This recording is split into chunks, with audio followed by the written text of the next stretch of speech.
बिस्मिल्लाहिर्रहमानिर्रहीम। नाज़रीन, एक दिलचस्प ख़बर पर कुछ तबसरा और कुछ इत्तला आपको देना ज़रूरी है। ख़बर ये है कि इमरान ख़ान ने अपने वज़ीरों पर और मुशीरों पर और पार्टी के सीनियर रहनुमाओं पर सख्त नाराज़गी का इज़हार किया है कि वो अवाम में PTI की गिरती हुई साख पर कोई काम नहीं कर रहे और PTI का मुकदमा नहीं लड़ रहे, और अवाम में जो PTI के ख़िलाफ़, हुकूमत के ख़िलाफ़ जो मनफी रुझान पैदा हो रहा है, उसका सद्देबाब नहीं कर रहे। ये मनफी रुझान आपके इल्म में है कि पिछले हफ्ते एक सर्वे हुआ जिसको अखबारात में बहुत थोड़ी जगह मिली, हालांकि वो बहुत बड़ा सर्वे था, और सर्वे करवाया भी उस पार्टी ने था जो हुक्मरान जमात के नज़दीक समझी जाती है। उसने ये सर्वे किया कि पाकिस्तान में 87% अवाम इमरान ख़ान के ख़िलाफ़ हैं और इमरान ख़ान को नालायक समझते हैं, और वो ये समझते हैं कि इमरान ख़ान पाकिस्तान को नीचे ले जा रहा है, और इमरान ख़ान के हक़ में राय देने वालों की तादाद सिर्फ 6% है, जबकि बाकी जो 7% है उन्होंने खामोशी इख्तियार की, कोई राय नहीं दी। गोया कि सिर्फ 6% अशराफिया इमरान के साथ रह गई है, बाकी अवाम तकरीबन तमाम के तमाम इमरान ख़ान के ख़िलाफ़ हो चुके हैं। तो इस सर्वे का इल्म इमरान ख़ान को भी है अपनी गिरती हुई साख, और बल्कि गिरती हुई साख को तो बड़ा लफ्ज़ पुराना हो गया। यहाँ तो सूरत हाल ये है कि इमरान ख़ान के लिए इंतहा दर्जे की नफ़रत और हिकारत की जो सोच अवाम में पैदा हो गई है, उसका भी इल्म इमरान ख़ान को हो गया है। तो इसमें लतीफ़े वाली बात यह है कि जब हर तरफ से गाली पड़ रही हो तो ये वज़ीर पागल है कि जाकर इमरान का मुकदमा लड़ेंगे, PTI के मुकदमा लड़ेंगे। ख़बर में कहा गया कि इमरान ख़ान ने इस सूरत हाल में फ़ैसला किया है कि वो ख़ुद अवामी जलसों से खिताब करेंगे, और 3 जलसे वो करना चाहते हैं 1 डेढ़ 2 महीने के अंदर, एक पंजाब में, एक पख्तूनख्वा में और एक सिंध में। तो इन 3 जलसों में कितने लोग आते हैं और ये 3 जलसे इमरान ख़ान का मतलब किस हद तक पूरा करते हैं, ये तो अभी देखने की बात है। लेकिन इसी मकबूलियत और साख के हवाले से एक दिलचस्प रिपोर्ट सामने आई है। वो ये है कि पख्तूनख्वा में बल्दियाती इंतखाबात अगले महीने हो रहे हैं, और इन इंतखाबात के लिए PTI को उम्मीदवार नहीं मिल रहे।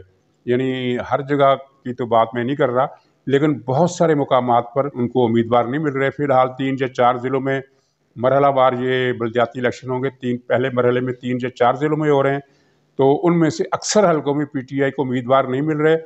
और इससे भी बड़ा लतीफ़ा ये है कि PTI के उम्मीदवार आज़ाद खड़े हो रहे हैं, यानी वो उन्हें भी पता है कि अगर बल्ले का इंतखाबी निशान लिया तो मोहर नहीं लगेगी, जूते पड़ेंगे। PTI के जो एक वज़ीर हैं शहराम तरकज़ई के, क्या नाम है उनका, उन्होंने भी जो अपने उम्मीदवार खड़े किए हैं अपने फैमिली के, अपनी बरादरी के, उनको भी आज़ाद खड़ा किया है। PTI का टिकट नहीं दिया है, PTI का टिकट नहीं दिलवाया है, यानी बल्ले के इंतखाबी निशान पर वहाँ कोई इलेक्शन लड़ने के लिए तैयार नहीं है। तो जहाँ बल्दियाती इंतखाबात में ये सूरत हाल हो, तो वहाँ फिर वही बात कि ये वज़ीर और पार्टी की जो मरकज़ी रहनुमा है वो अवाम में इमरान ख़ान का क्या मुकदमा लड़ सकते हैं।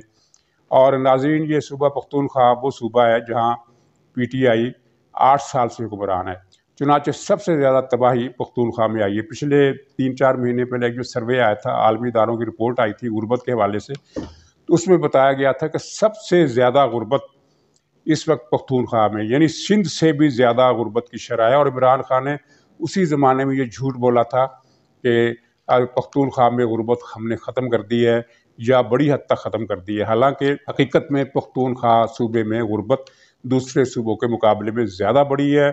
और उन्हीं सर्वे रिपोर्टों में ये भी बताया गया था कि बेरोज़गारी की शरह भी सबसे ज़्यादा पख्तूनख्वा में है, और नाखानदगी की शरह भी सबसे ज़्यादा पख्तूनख्वा में है, क्योंकि वहाँ सरकारी स्कूल बंद हो रहे हैं। सरकारी स्कूलों के बच्चे जिनके पास पैसा है थोड़ा बहुत, वो निजी स्कूलों में दाखिल करा रहे हैं, और जिनके पास पैसा नहीं है वो अपने बेटों को, अपनी बच्चियों को मेहनत मजदूरों के कामों पर लगा रहे हैं, क्योंकि उनके पास निजी तालीमी इदारों की फ़ीसें देने के लिए पैसे नहीं हैं।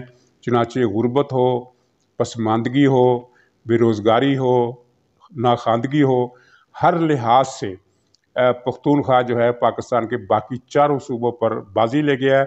और इसके साथ साथ 2 और बातों में भी पख्तूनख्वा पहले नंबर पर है। एक है मुनशियात, और मुनशियात की हालत ये है कि पख्तूनख्वा में जो इन्होंने, जिस तरह शहबाज शरीफ ने लाहौर, पिंडी और मुल्तान में सड़कें बनाई हैं, मेट्रो बस जिनको कहा जाता है, वहाँ उसका नाम BRT रखा गया है।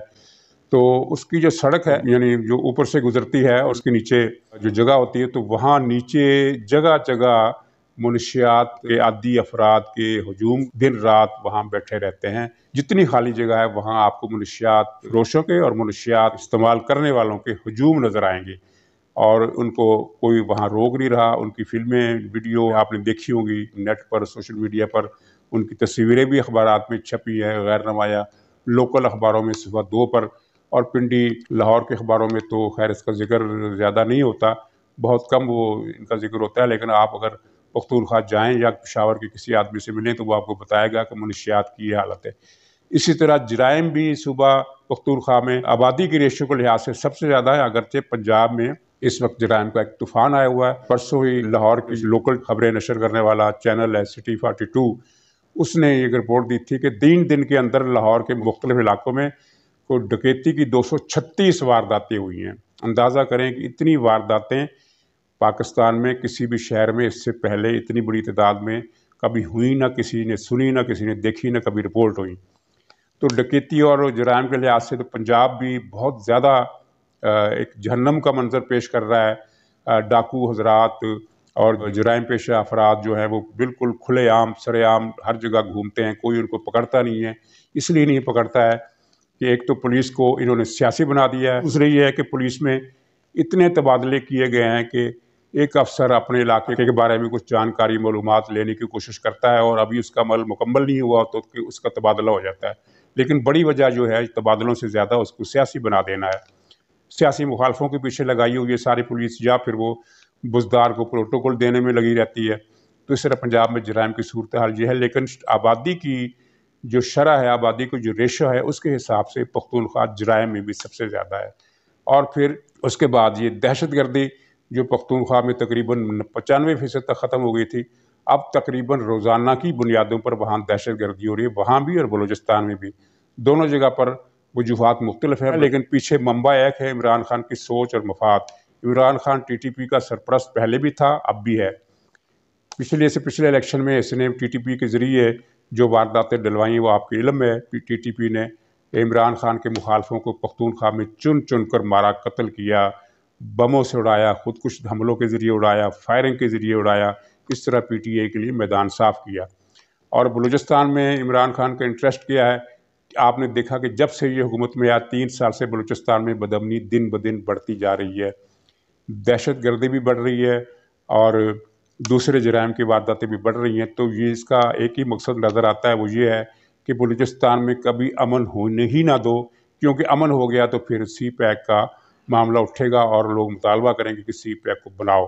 تو سی پیک کو چونکہ ہر صورت میں دبانا ہے، اسی لیے بلوچستان میں نہ صرف یہ کہ امن نہیں ہونے دیا جا رہا بلکہ وہاں حقوق بھی سلب کیے جا رہے ہیں. گوادر میں کل جماعت اسلامی کی طرف سے عورتوں کا ایک مظاہرہ کیا گیا، کفن پوش عورتوں کا.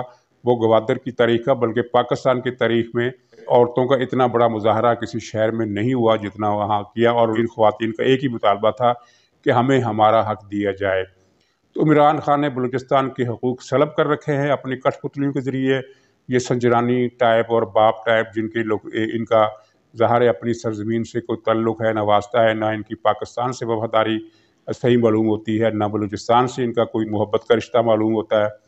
تو ان کے ذریعے یہ بلوچستان میں کرپشن اور بدامنی کا بازار گرم کر رکھا ہے. اور حقوق سلب کرنے کا مقصد بھی یہ ہے کہ عوام میں اشتعال پھیلے اور وہ انتشار کی فضا پیدا کریں اور اس طرح کی سرگرمیاں ہوں کہ بدامنی دن بدن بڑھتی جائے. بلوچستان میں امن کو قائم کرنے کے لیے کوئی کوشش نہیں ہو رہی، بلکہ تمام کوششوں کا رخ جو ہے وہ بلوچستان میں بدامنی کو بڑھانا لگ رہا ہے. اور سب کے سامنے ہے کہ ان کے نتیجے میں بلوچستان میں بدامنی، دہشت گردی اور بے چینی بڑھ رہی ہے. اور یہ بے چینی کسی دن پھٹے گی تو یہ پورا پاکستان کے لیے، پورے پاکستان کے پورے وجود کے لیے خطرے کی گھنٹی ثابت ہوگی. تو بہرحال بات شروع ہوئی تھی کہ عمران خان وزیروں پر گرم ہے، حالانکہ انہیں وزیروں پر نہیں خود پر گرم ہونا چاہیے، کیونکہ اس وقت پاکستان میں نفرت کا سب سے بڑا نشان خود عمران خان ہے. تو ناظرین اجازت دیجیے، انشاءاللہ تعالی اگلے پروگرام میں پھر ملاقات ہوگی. خدا حافظ.